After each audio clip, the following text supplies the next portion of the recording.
What is masculinity? You know, I'm 45 years old and I'm just really reflecting on masculinity as a man, as a father of a boy. And I'm really realizing that through the eons, it just seems to me like, like masculinity is just guesswork. What does it mean to be a man? You're a man. You are a man. Stand up and be a man. You'll hear people online asking, where have all the good men gone, or lamenting the lack of masculine men. And at the same time, you'll hear the exact opposite.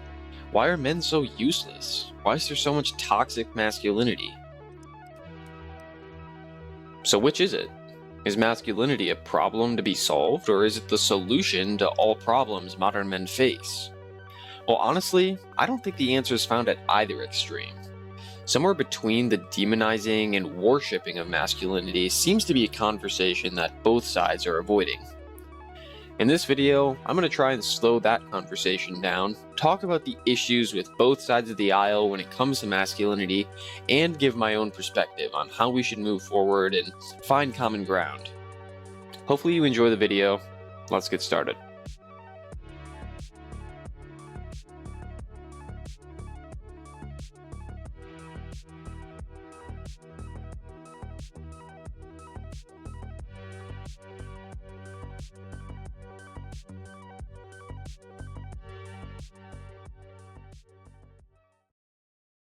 First, let's revisit the question from earlier. What is masculinity? And to be honest, it's kind of complicated, especially today. While masculinity used to be a set of behaviors or roles and character traits associated with men, it's become an all-encompassing term regarding the identity of men in general. That being said, I think we can agree on a basic definition. Something like this. Masculinity is the combination of societal and biological traits and behaviors exhibited by men and expected by men. Academic, but I think it's general enough for most of us to agree. As for the extent that biological and societal traits are weighed, and which traits are even considered masculine, well, at least right now, that's really up to the individual to decide. We still don't have a clear consensus on those things. So we've defined masculinity in a general sense, but this is really where things start to get messy.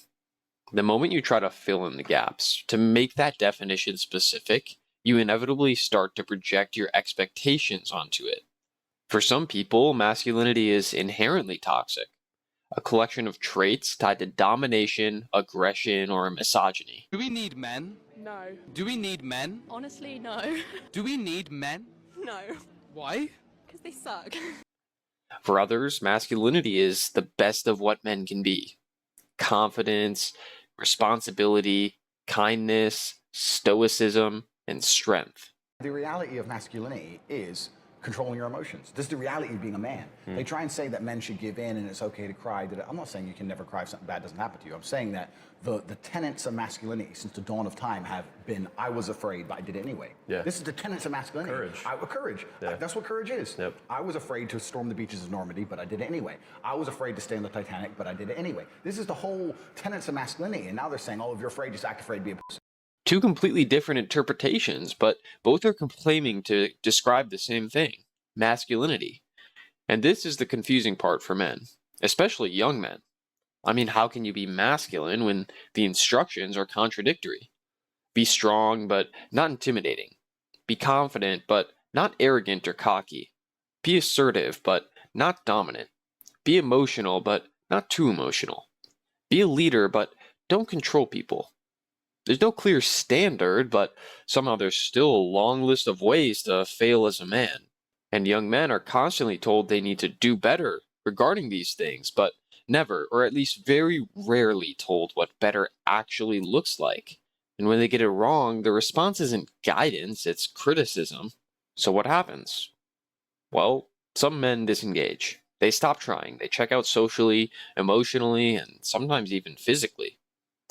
Others swing in the opposite direction. They gravitate towards a version of hypermasculinity because, even if it isn't perfect, at least it has clear rules and guidelines.